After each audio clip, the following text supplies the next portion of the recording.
আজকে আসাদ আব্দুল্লাহ শুনছেন না, বলতে জামাত ইসলাম কি ইসলামী দল? জামাতে ইসলাম ইসলামী কি ইসলামিক দল না কিন্তু জানি না। একটা প্রশ্ন করে দিল।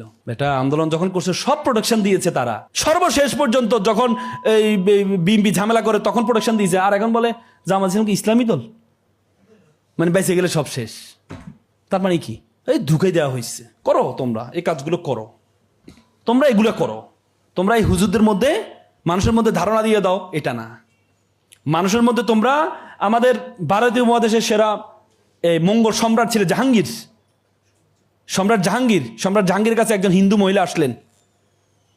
সম্রাট, আমার ছেলে আপনার সেনাবাহিনীতে যোগদান করেছে, কিন্তু প্রতিদিন রাত্রে একটা ছেলে এসে আমার ছেলের বউকে কি করে?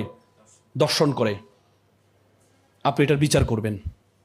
সম্রাট রাতে গিয়েছেন, রাতে গিয়ে বুড়িকে বললেন আমার চোখটা বেঁধে দাও। তারপরে তারে কি করলেন?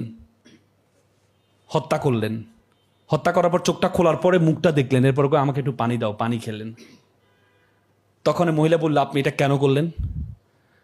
তিনি বলেছেন যে আমার রাজপ্রাসাদের পাশে ঘটনা, আমি ভেবেছিলাম আমার ছেলে ছাড়া এ কাজ কেউ করার কথা না, কারো সাহস হওয়ার কথা না।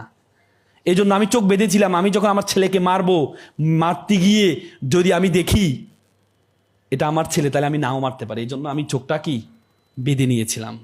তারপর যখন চোখ খোলার পর যখন দেখলাম আমার ছেলে না, তখনই আমি পানি খেয়ে শুকরিয়া আদায় করলাম। তোমরা বলছে তোমরা একটা হিন্দু, আমার রাষ্ট্রে তোমরা সবচেয়ে বেশি নিরাপত্তা বোধ করবা। এই জন্য ভারতীয় উপমহাদেশ 700-800 বছর মঙ্গোলরা শাসন করেছেন।